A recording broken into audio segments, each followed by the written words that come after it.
मैं अक्सर अपने वीडियोस में, स्पेशली मेरे जो वर्ल्ड वॉर 2 के वीडियोस हैं, उनमें मैं अक्सर बात करता हूं कि ईस्टर्न फ्रंट पे 10 लाख सोल्जर्स ने अटैक किया, 15 लाख ने अटैक किया, फिर उसमें 5 लाख जब कैप्चर हो गए तो और रीइंफोर्समेंट चाहिए और 10 लाख लोग आ गए।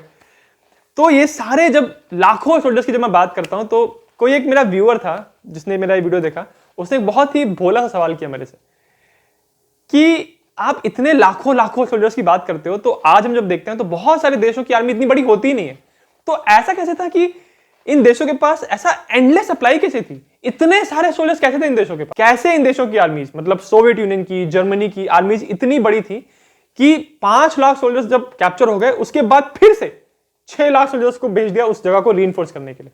लाखों सोल्जर्स कहां से आ रहे थे?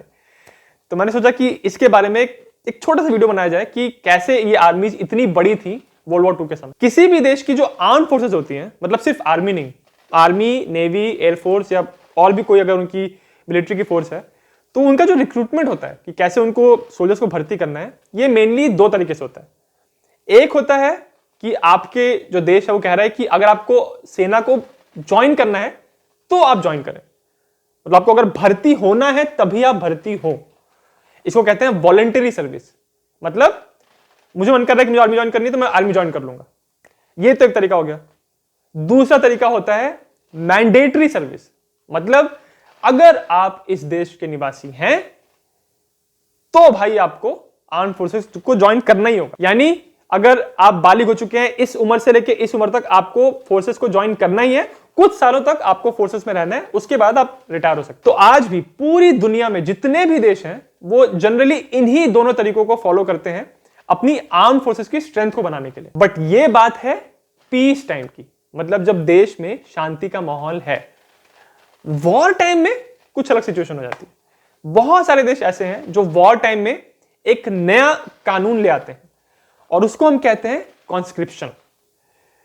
इसमें यह होता है कि जब वॉर में पड़ गया आपकी कंट्री, तो आपकी जो देश की सरकार है वो बोलेगी कि भाई हम वॉर में पड़ चुके हैं, अब जितने भी 18 साल से लेके आगे जितना भी 35 साल, 40 साल, कुछ लोग 50 साल भी बोलते हैं, 60 साल भी बोलते हैं, मतलब 18 साल से लेके 60 साल तक जितने भी आदमी हैं उनको भर्ती होना ही होना है। मान लीजिए कि एक देश की आबादी है 50 करोड़, उस 50 करोड़ में समझिए कि 25 करोड़ आदमी है, और अब एज्यूम कर लीजिए कि इस 25 करोड़ में से 18 से 60 की जो एज ग्रुप है इसमें है 20 करोड़ लोग।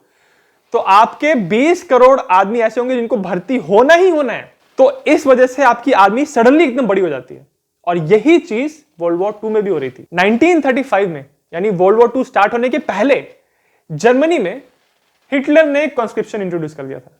मतलब अगर आप इस उम्र से लेकर इस उम्र तक हैं तो आपको बेटा ज्वाइन करना ही आर्म फोर्सेस, चाहे आप चाहे अपना चाहे, ये कानून बन चुका था। वैसे ही 1939 में जब वर्ल्ड वॉर 2 में घुसा ब्रिटेन, तो उन्होंने एक एग्जिस्टिंग लॉ था उसको उन्होंने और एक्सपैंड कर दिया, और उन्होंने भी कह दिया कि हमारे भी सारे जो मेल्स हैं, मेल सिटीजन हैं, उनको मैंडेटरी सर्विस करनी है आर्म फोर्सेस में। वैसे ही सोवियत यूनियन ने 1941 में जब उनके ऊपर अटैक किया था जर्मनी ने, उन्होंने इंट्रोड्यूस कर दिया कि सारे हमारे जो नागरिक हैं उसमें जो पुरुष लोग हैं उनको ज्वाइन करना है आर्म फोर्सेस को। उसी प्रकार 1940 में अमेरिका ने एक कानून बना दिया कि पर्ल हार्बर के पहले कि हमारे देश में इस उम्र से लेकर इस उम्र तक जितने भी पुरुष हैं उनको ज्वाइन करना है। तो देखिए, जितने भी इंपॉर्टेंट कंट्रीज थे वर्ल्ड वॉर 2 में, उन सारे देशों ने कॉन्स्क्रिप्शन लागू कर दिया था। यानी कि ये सरकार का ये हक हो चुका है कि अगर आप इस देश के नागरिक हैं तो बेटा आपको ज्वाइन तो करना ही आर्म फोर्सेस को। अगर इंडिया की बात करें तो आपको पता ही होगा कि इंडिया में अगर आपको फोर्सेस को ज्वाइन करना है तो यहां मैंडेटरी सर्विस नहीं है, आपका मन है तो आप फोर्स को ज्वाइन कर सकते हैं। और कॉन्स्क्रिप्शन की एक खास बात यह है जिसको लोग रियलाइज नहीं करते हैं कि ये कानून है।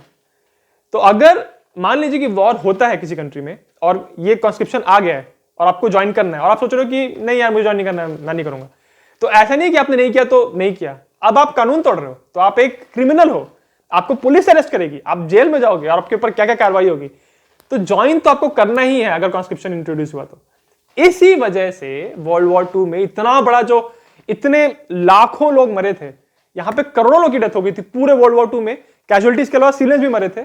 इतने सारे लोग इसलिए मरे थे क्योंकि कॉन्स्क्रिप्शन की वजह से देशों की जो आर्मी थी वो इतनी बड़ी हो गई थी। तो ऐसा अक्सर होता है कि जब भी किसी देश में लड़ाई होती है तो बहुत स्टार्टिंग में, जब लड़ाई बिल्कुल नई नहीं होती है, तो उस देश के बहुत सारे नौजवान ऐसे होते हैं कि अरे लड़ाई कर रहा है देश, हमको भी ज्वाइन करना है। तो शुरू में तो वॉलंटरी लोग ज्वाइन करते हैं, और जब लड़ाई आगे बढ़ने लगती है, हफ्तों से महीनों में बदलती है, फिर सालों में बदलती है, तब लोगों को लगने लगता है कि भाई मुझे ज्वाइन नहीं करना, मुझे नहीं मरना जाके उसमें। बट फिर ये कानून काम आता है कि तुमको चाहे चाहिए चाहे नहीं, तुमको कॉन्स्क्रिप्शन आ गया, तुमको ज्वाइन तो करना पड़ेगा। इसी वजह से वर्ल्ड वॉर 2 में और एक्चुअली वर्ल्ड वॉर 1 में भी जो इतने बड़ी बड़ी आर्मीज थी, millions and millions of soldiers थे, वो कॉन्स्क्रिप्शन की वजह से। अगर आपको वीडियो अच्छा लगा तो मेरे चैनल जिज्ञासिम को सब्सक्राइब जरूर करें।